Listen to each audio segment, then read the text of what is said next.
Hello' friends, মই আজি আপোনালোকৰ ওচৰত এটা ব্যতিক্ৰমী বিষয় লৈ আগবাঢ়ি আহিছোঁ। আজিৰ বিষয়টো আপোনালোকৰ একদম খুব পৰিচিত বিষয়। সেইটো বিষয় হ'ল যে আজি যি বিষয়ে আপোনালোকৰ ওচৰত কথা পাতিবলৈ আহিছোঁ সেইটো বিষয় মানৱতাৰ লগত জড়িত। আজি মই ভিডিঅ'টো আৰম্ভ কৰাৰ আগতে আপোনালোকক এটা সামান্য ভিডিঅ' দেখুৱাম। আপোনালোকে ভিডিঅ'টো ভালকৈ চাব, তাৰপিছত মই সেই বিষয়ে ধুনীয়াকৈ সেই ভিডিঅ'টোৰ বিষয়ে আলোচনা কৰিম। তো বলক প্ৰথমে আমি সেই সৰু ভিডিঅ'টো চাই লওঁ।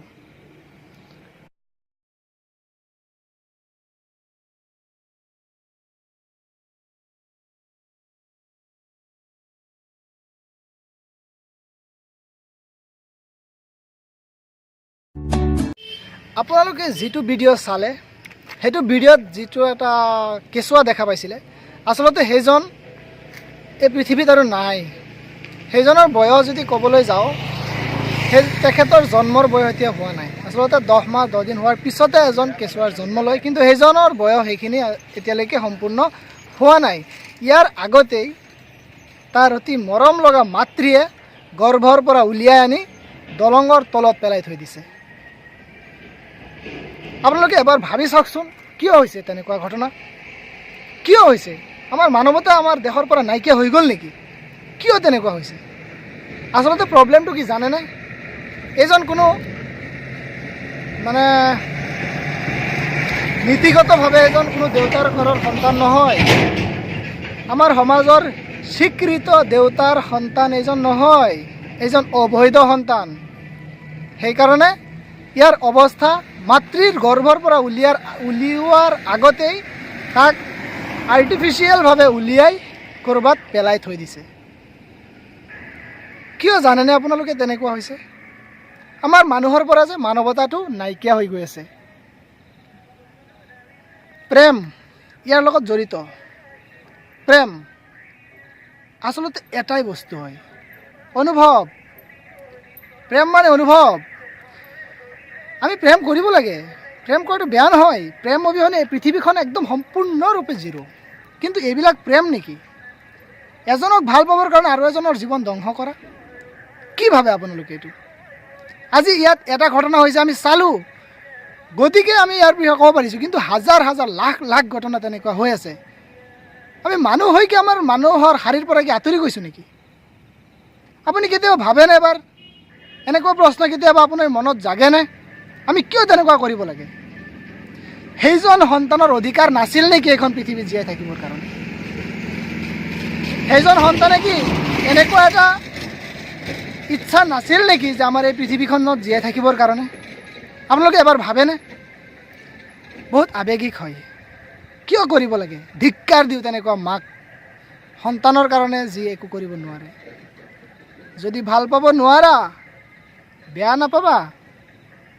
কিয় সন্তানৰ জীৱনটো নষ্ট হ'ল? কিয় আশা নাছিল নেকি তেখেত? সেই সন্তানটো আশা নাছিল নেকি এই পৃথিৱীখনত জীয়াই থাকিবৰ কাৰণে? আপোনালোকে কি ভাবে? যদি আপুনিও তেনেকুৱা ভাবি আছে যে আচলতে এজন সন্তানৰ এই পৃথিৱীত জীয়াই থকাৰ অধিকাৰ নাই, তেতিয়াহ'লে আপুনি শুদ্ধ ভাবিছে নে ভুল ভাবিছে আপুনি নিজে এবাৰ বিবেচনা কৰি চাব। মই ধিক্কাৰ দিওঁ সেইসকল মাতৃক, যিসকল মাতৃয়ে নেকি নিজৰ সন্তানক পোহপাল দিব নোৱাৰে আৰু তেখেতক জন্ম দি গৈ থাকে। ময়ো এজন মাকৰ সন্তান। মোৰ মাকেও মোক জন্ম দিছিলে। মোৰ মাকে মোক পোহপাল কৰিছে, ডাঙৰ কৰিছে। আজি মই সেই বিষয়ে ক'ব পাৰিছোঁ। কিন্তু হয়তো এনেকুৱা এটা পৰিছে, যিজন সন্তানৰ ফটো আপোনালোকে চালে, হয়তো তেখেতো আমাৰ পৃথিৱীখনৰ কাৰণে, দেশখনৰ কাৰণে কিবা ভাল কাম কৰিলেহেঁতেন, কিন্তু তাক জীয়াই থাকিবৰ অধিকাৰেই আমি নিদিলোঁ আমাৰ সমাজে। কিয়? ঘৃণা কৰোঁ সেইসকল প্ৰেমিক প্ৰেমিকাক, যিসকলে প্ৰেমৰ নামত শাৰীৰিক সম্পৰ্কটো বজাই ৰাখি প্ৰেম কৰে। তো বন্ধুসকল, বহুত আৱেগিক হৈ আজি আপোনালোকৰ ওচৰত ভিডিঅ'টো লৈ আহিছোঁ। আচলতে কি ক'ম এই বিষয়ে? আমি সজাগ হ'ব লাগে। আমি তেনেকুৱা ব্যক্তিসকলক ধৰি আমি কৰায়ত্ব কৰিব লাগে। চৰকাৰে এনেকুৱা ব্যৱস্থা ল'ব লাগে। চৰকাৰে আচলতে ইতিমধ্যে এটা ব্যৱস্থা গ্ৰহণ কৰিছে যে প্ৰেমিক প্ৰেমিকাসকলৰ সুৰক্ষা বাহিনী এটা নিয়োগ কৰিছে। বেয়া কৰা নাই, সেইটো বেয়া কৰিছে বুলি মই নকওঁ। কিয় জানেনে? কাৰণ এই পৃথিৱীত সঁচা প্ৰেম আছে বুলি পৃথিৱীখন ইমান সুন্দৰ। কিন্তু যিসকলে প্ৰেমক প্ৰতাৰণা কৰে, প্ৰেমক শাৰীৰিক সম্পৰ্কৰ লগত একলগ কৰি দিয়ে, সেইসকল প্ৰেমিক প্ৰেমিকাক ধিক্কাৰ দিওঁ আৰু সকলোকে আহ্বান জনাওঁ যে আপোনালোকেও যাতে তেনেকুৱা ধৰণৰ প্ৰেমিক প্ৰেমিকাক যাতে সিহঁতৰ উদ্ভণ্ডালিটো দেখুৱাব নোৱাৰে তাৰ কাৰণে সকলোৱে ব্যৱস্থা লওক। আৰু চৰকাৰৰ তৰফৰ পৰাও এনেকুৱা এটা ব্যৱস্থা ল'ব লাগে যে আমাৰ দেশত হৈ থকা এনেকুৱা ধৰণৰ কুকাণ্ড যাতে পৰৱৰ্তী সময়ত নহয়, তাৰ কাৰণে আপোনালোকে কিবা এটা ব্যৱস্থা লওক আৰু আমাৰ যি মানৱতা সেয়া জীয়াই ৰাখক। এয়াই মোৰ আশা আৰু মোৰ এই মেছেজটো আপোনালোকে যিমান পাৰে বন্ধুসকলৰ মাজত প্ৰচাৰ কৰি দিয়ক আৰু আমাৰ মানৱতাৰ যি অধপতন হৈ আছে সেয়া যাতে নহয়, ইয়াৰ লেভেলটো যাতে অলপ ওপৰত উঠে, আমাৰ মানৱতাৰ যিটো মানৱতা সেইটো যাতে বৃদ্ধি পায় তাৰ কাৰণে আপোনালোকে সচেতন হওক, নিজেও সচেতন হওক আৰু অন্য ব্যক্তিসকলকো সচেতন কৰিবৰ কাৰণে উপদেশ দিয়ক। গতিকে বন্ধুসকল, মই সকলোকে এটাই আহ্বান জনাওঁ যে আপোনালোকে মানৱতাৰ হাৰিত আহক। মানৱতা অবিহনে আমাৰ পৃথিৱীত জীয়াই থাকিবলৈ একো নাই। মানুহ জীৱতকৈ শ্ৰেষ্ঠ। এটা জীৱইওতো তেনেকুৱা কেতিয়াও নকৰে। এনেকুৱা এটা কুকাণ্ড যিটো কৰা হৈছে, যি ঘটনা ঘটিছে, এটা জানোৱাৰ, এটা জন্তুৱেও তেনেকুৱা নকৰে। আমি মানুহ হৈ তেনেকুৱা কাম কৰিবলৈ পাৰিছোঁ কিয়? এবাৰ ভাবিব। চ' বন্ধুসকল, আজিলৈ ইমানতেই।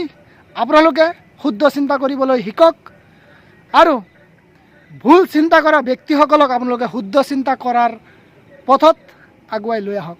এয়াই মোৰ কামনা আৰু সকলোকে আহ্বান জনাওঁ যে আপোনালোকেও প্ৰত্যেকেও তেনেকুৱা ধৰণৰ এটা মনোবৃত্তি লৈ কাম কৰি যাওক।